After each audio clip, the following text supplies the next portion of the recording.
Assalamualaikum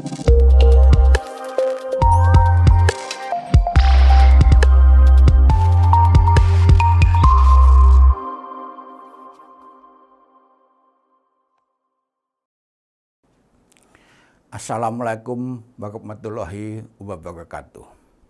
Salam sejahtera. Para mahasiswa semester 2 jurusan Sastra Indonesia, Fakultas Bahasa dan Sastra, Universitas Nasional Jakarta. Baiklah, mereka yang mengikuti perkuliahan teori sastra pada pertemuan yang keempat ini membicarakan tentang sastra dan sastrawan. Apa kaitan antara sastra dan sastrawan itu? Baiklah, kita perjelas sebagai berikut. Yang pertama, kita melalui dengan studi wilayah penciptaan sastra. Sastra itu ada karena adanya sastrawan. Oleh karena itu, Lottsman mengatakan bahwa hubungan non-sastra dapat diadakan dengan riwayat hidup pengarang atau sastrawan. Hal ini menunjukkan bahwa kehidupan pengarang di tengah-tengah masyarakat merupakan dimensi sosial budaya yang penuh dengan nilai historis atau kesejarahan. Dalam beraktivitas budaya, berkreasi menciptakan karya sastra, pengarang tidak dapat melepaskan diri dari kerangka sejarah, kehidupan sosial budaya politik ekonomi, dan dimensi religi di mana ia hidup.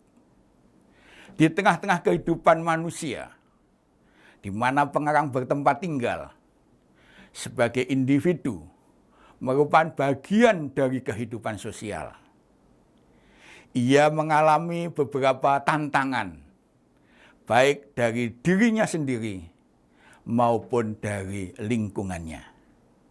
Jadi, aktivitas manusia itu tumbuh karena akibat dari melawan tantangan-tantangan yang dihadapinya.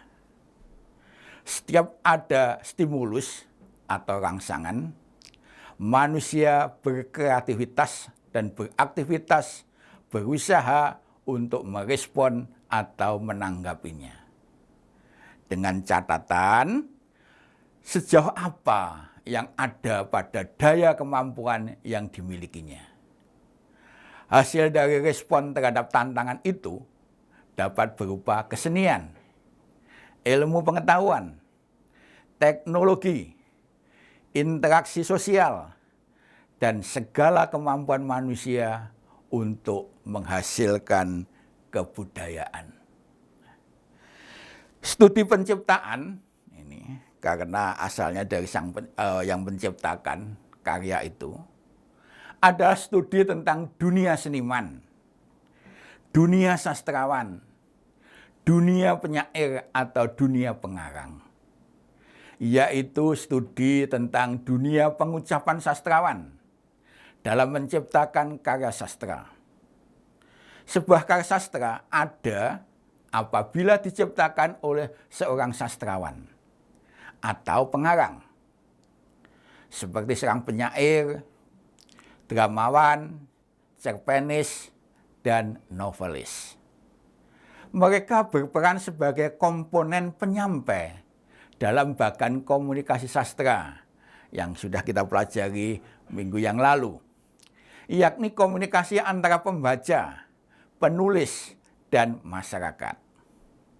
Seorang sastrawan atau pengarang berusaha menyampaikan gagasan atau idenya kepada pembaca lewat karya sastra yang ditulis atau diucapkannya. Oleh karena itu, kajian wilayah studi penciptaan ini kemudian menimbulkan pendekatan eksternal atau intrinsik yang meliputi yang pertama adalah biografi dan latar kehidupan pengarang, proses kreatif dan latar penciptaan karya sastra, aktivitas budaya pengarang, respon budaya pengarang, dan kesadaran budaya pengarang. Indra Swara menambahkan, ada psikologi pengarang dengan menambahkan pokok bahasan, memori psikologis pengarang, tipologis psikis pengarang, psikobudaya pengarang, dan kepribadian pengarang. Sementara itu untuk kajian sosiologi sastrawan, Indra Swara dapat meliputi invensi, mimesis, kreasi, posisi, problematika sastrawan, dan profesionalisme sastrawan. Inilah yang dalam studi karya sastra tentang hubungan antara sastrawan dan karya sastra. Pada subbab berikutnya kita akan membicarakan tentang kritik sastra biografi dan kritik sastra ekspresif. Apa itu kritik sastra biografi dan apa itu kritik sastra ekspresif?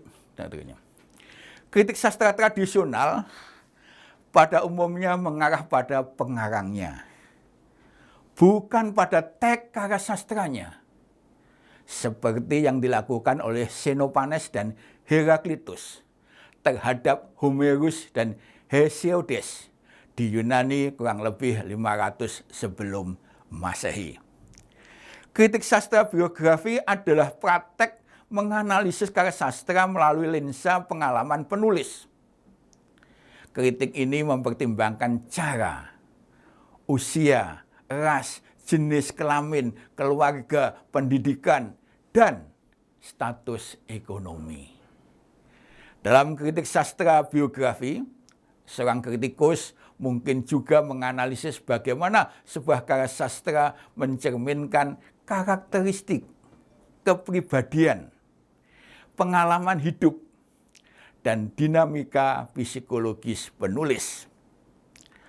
Hal yang mendorong kritikus sastra biografi merumuskan teori mereka adalah bahwa untuk memahami sebuah karya sastra, pembaca membutuhkan pengetahuan tentang fakta atau pengalaman biografi penulis. Kritik sastra biografi memberikan bantuan praktis untuk memahami makna yang halus, tetapi penting dalam sebuah karya. Contoh kritik sastra biografi dalam sastra Indonesia adalah H.B. Yasin, Perawat Sastra Indonesia, yang ditulis oleh saudara Prih Soeharto tahun 2018. Sementara itu, kritik sastra biografi fokus pada penjelasan teks sastra dengan menggunakan pengetahuan tentang kehidupan penulis. Maksudnya, pembaca akan belajar bagaimana fakta tentang kehidupan seorang penulis dapat menandai gagasan di dalam karyanya. Begitu juga pembaca akan belajar bagaimana peristiwa atau kejadian-kejadian dalam kehidupan penulis dapat mempengaruhi tema ataupun pilihan materi karya, dan bahwa memahami kehidupan seorang penulis dapat membantu pembaca memahami karyanya secara lebih teliti. Dalam perkembangan lebih lanjut, kritik terhadap pengarang ini berubah menjadi kritik ekspresivisme, kritik romantisisme, dan kritik emotif. Kritik sastra ekspresif, the expressive critics of literature, misalnya, adalah kritik sastra yang memandang karya sastra sebagai ungkapan atau ekspresi dunia batin dan pikiran, curahan perasaan, pikiran, gagasan, angan-angan pengarangnya.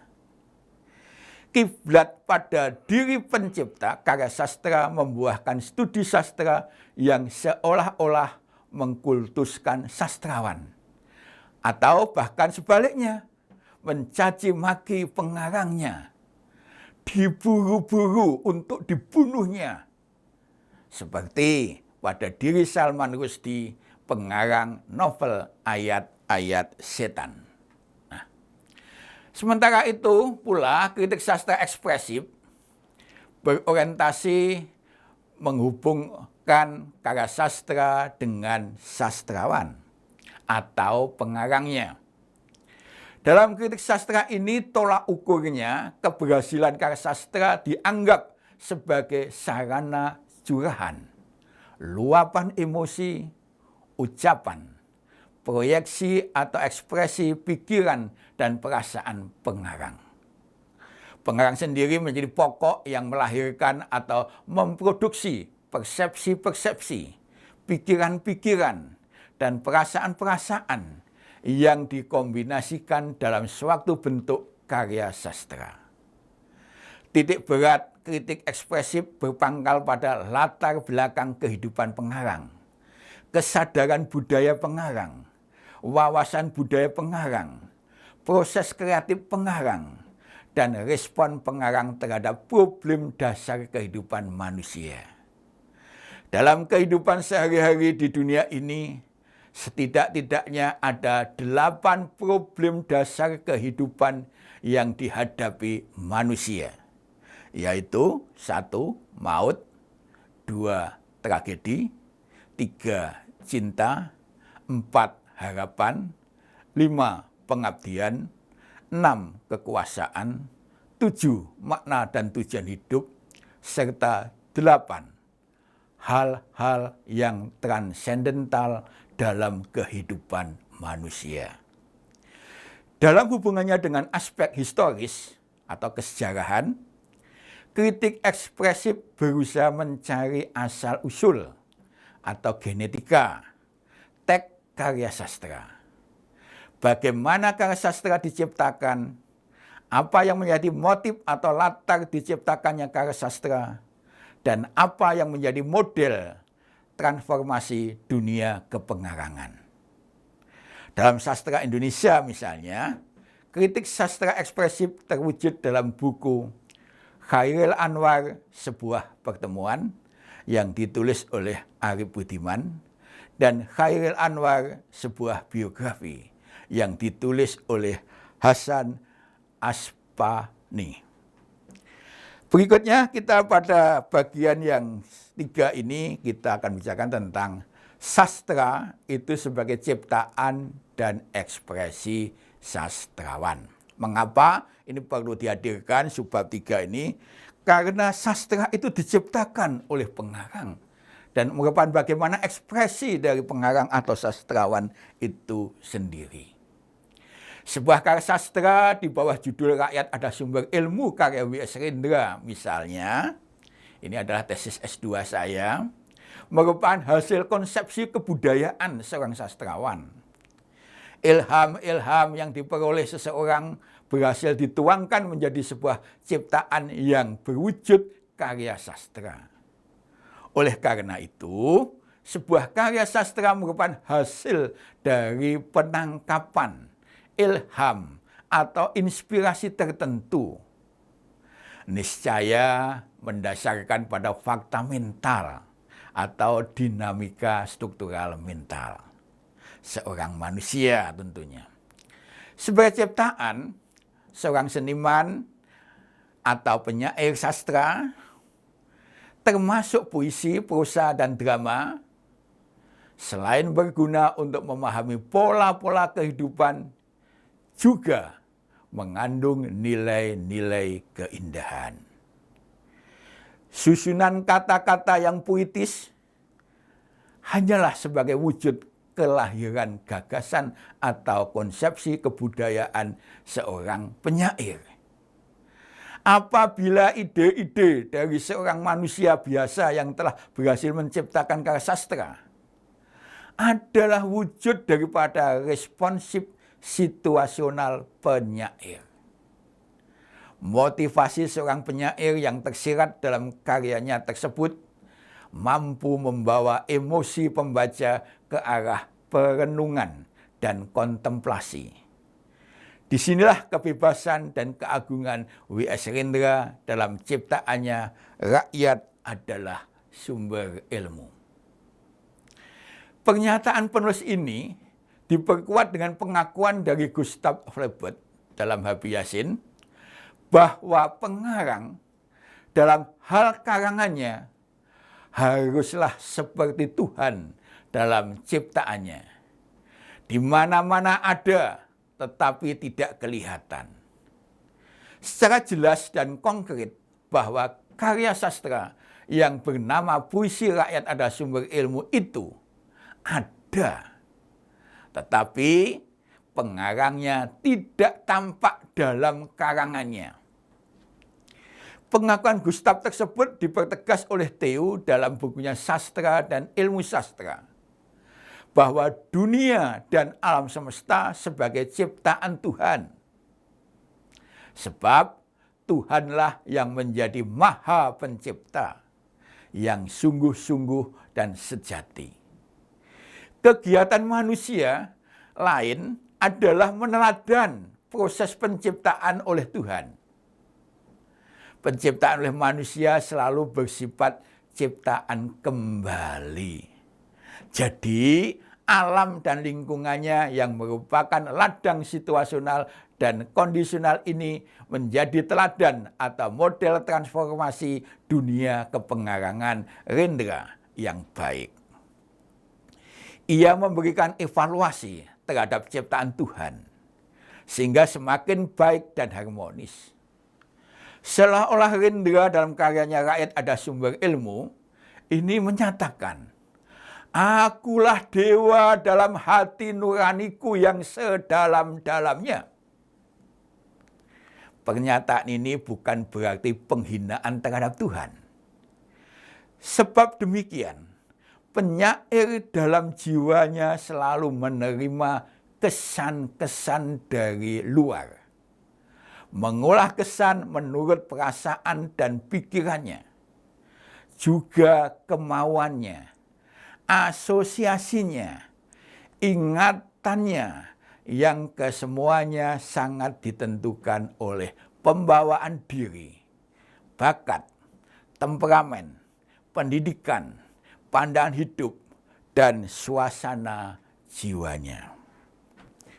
Baiklah, pada berikutnya kita membicarakan tentang sastra sebagai wawasan dan kesadaran budaya sastrawan. Jadi sastra itu ada hubungannya dengan bagaimana wawasan budaya dan kesadaran budaya seorang sastrawan.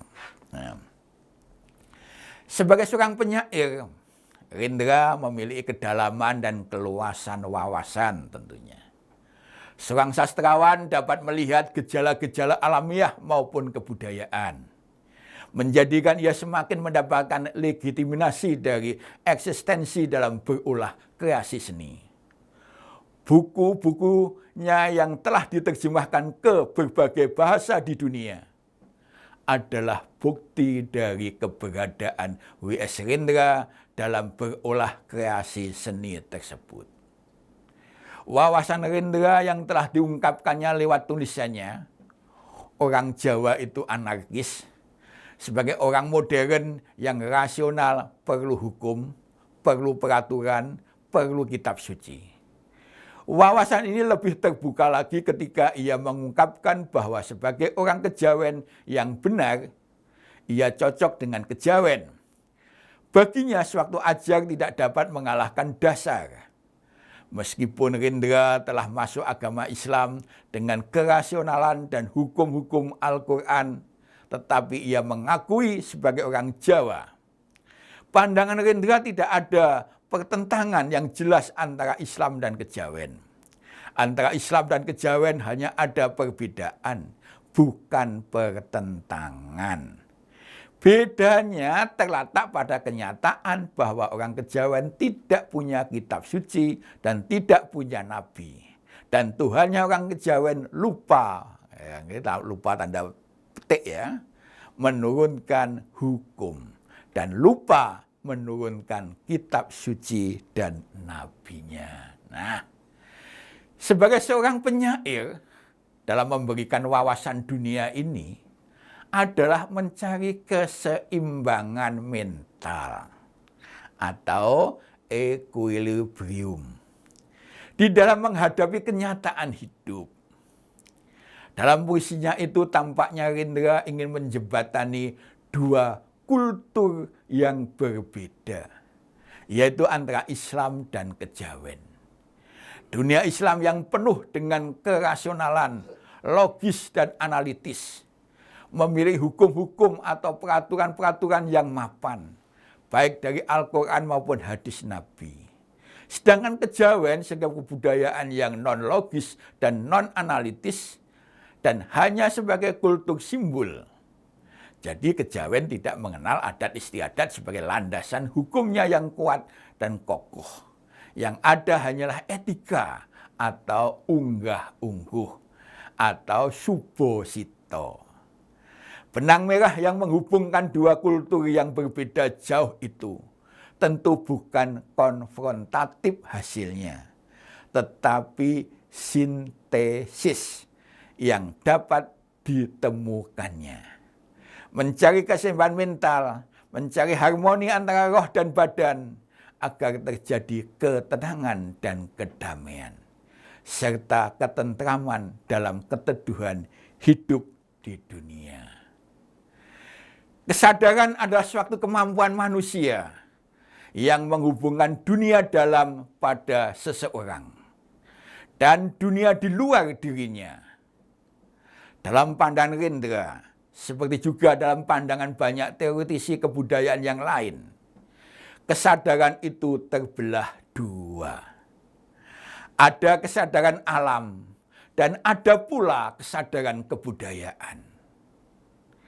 Pada dasarnya, kebudayaan alam, dunia luar, akan dihadapi sebagai tempat setiap orang menyesuaikan diri tanpa mampu mengubahnya.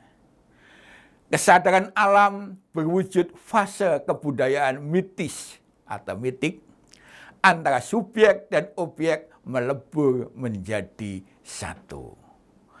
Alam adalah sesuatu yang diberikan kepada manusia, yang harus diterima dengan sikap pasrah atau narimo.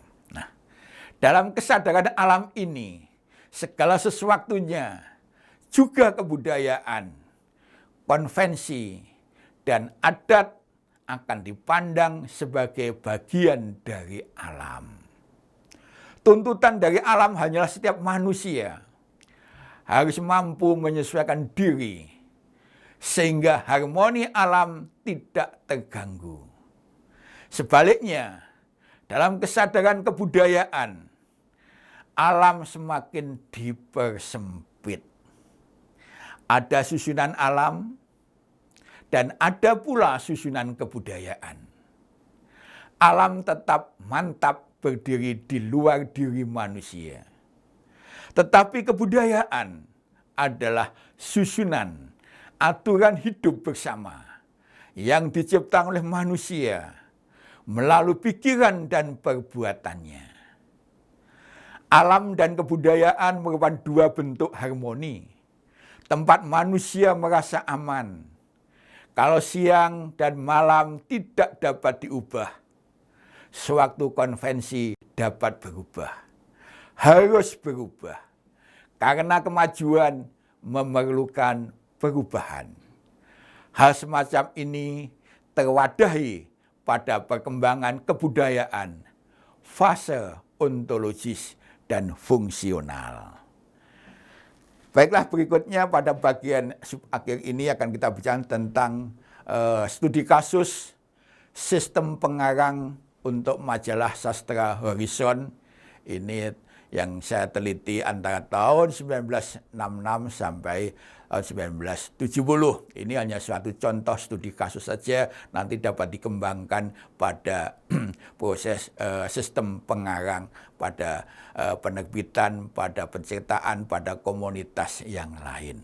Baiklah, apa itu tentang sistem pengarang? Pengarang sebagai suatu sistem dapat dikatakan sebagai kausa prima, penyebab pertama bagi kelahiran karya sastra. Tanpa kehadiran pengarang, tidak mungkin karya sastra lahir. Namun, kelahiran karya sastra memerlukan media, alat, atau sarana yang memungkinkan karya itu hidup dan dinikmati pembaca. Selain penerbit, media yang dapat melanggengkan karya sastra adalah berupa penutur. Misalnya pawang, dukun, dalang, dan tukang cerita atau tukang kaba kalau di Sumatera Barat dalam tradisi lisan. Pada zaman sekarang, seiring dengan menyurutnya tradisi sastra lisan di tanah air, peran media cetak, sekarang ada media digital, sangat dominan diperlukan bagi kelanggengan karya sastra. Salah satu media cetak yang melanggengkan karya sastra adalah majalah sastra Horizon yang terbit mulai 1966 sampai sekarang. Sudah ada nilai berumur 55 tahun. Ya. Siapakah pengarang-pengarang yang memuatkan karya sastranya, khususnya puisi? Ini ya, penelitian di bidang puisi saja, pengarang puisi, bukan pengarang cerpen, drama, atau novel. Di majalah sastra Horizon tersebut, dari penerbitan yang pertama, majalah sastra Horizon, Juli 1966 sampai Desember 1970, terdapat sebanyak 78 penyair yang mengumumkan sajaknya dalam majalah tersebut.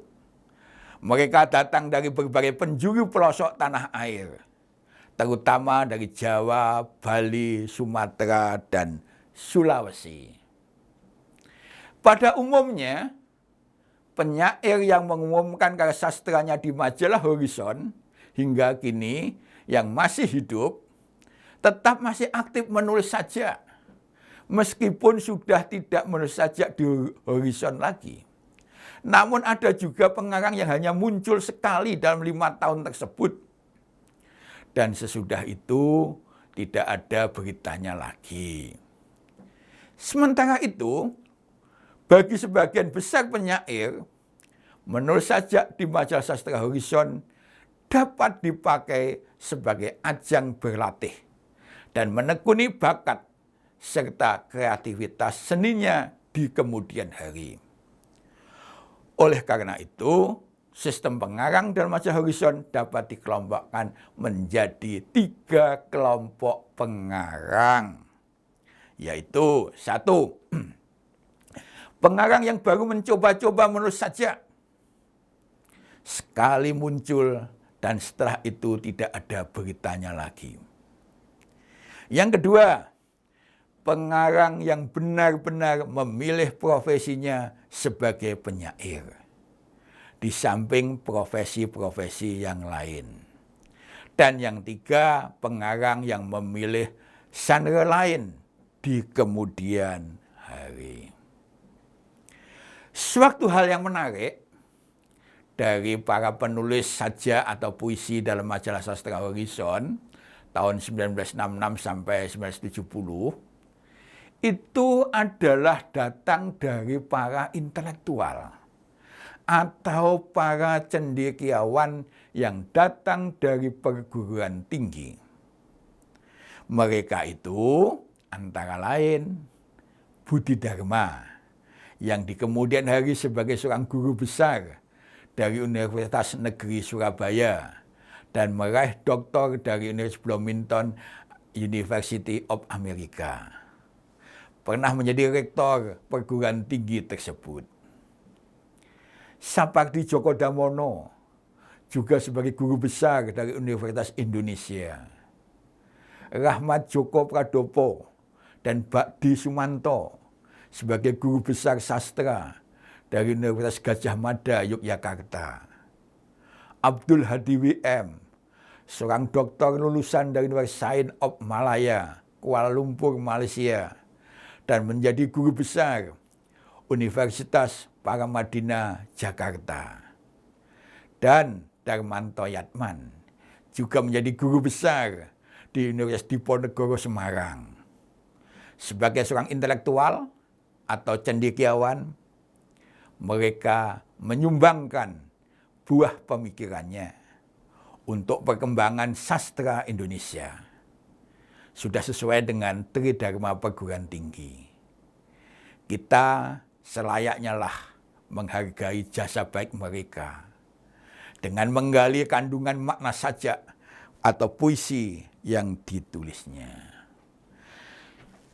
Baiklah, pada akhir perkuliahan untuk yang keempat kalinya ini kita memberikan tugas dan latihan yang perlu para mahasiswa perhatikan dan kerjakan dengan baik-baik. Ini merupakan sebuah tugas terstruktur dalam perkuliahan teori sastra ini. Dalam tugas dan latihan ini ada 6 persoalan yang harus Anda selesaikan. Yang satu, bagaimanakah hubungan antara sastra dengan sastrawan? Jelaskan jawaban Anda. 2, studi wilayah penciptaan, termasuk sistem makro sastra atau sistem sosial sastra. Bagaimanakah penalarannya? Jelaskan jawaban Anda. 3, apakah perbedaan dan persamaannya antara kritik sastra biografi dengan kritik sastra ekspresif? Mengapa dan apa sebabnya kritik sastra biografi mendapat reaksi keras dari para pemikir kritik baru atau new criticism? Jelaskan jawaban Anda. 4, sastra sebagai ciptaan berguna untuk apakah bagi sastrawan? Dan juga bagi pembaca, berguna buat apa? Ini juga jelaskan. Jelaskan jawaban Anda. 5, apakah yang disebut dengan kesadaran alam dan kesadaran budaya bagi seorang sastrawan? Bagaimana perwujudannya kedua kesadaran alam dan kesadaran budaya itu dalam karya sastra yang dihasilkan oleh seorang sastrawan? 6, berilah pembahasan tentang sistem pengarang dalam suatu lembaga kesusastraan yang lain dari horizon tadi. Misalnya pada penerbitan Balai Pustaka, pada komunitas budaya Utan Kayu, atau sekarang Sahila yang ada di Pasar Minggu itu juga ada. Atau pada Dewan Kesenian Jakarta.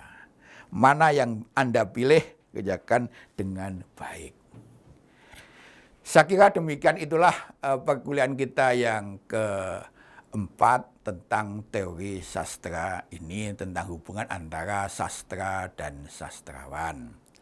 Sekian, wassalamualaikum warahmatullahi wabarakatuh.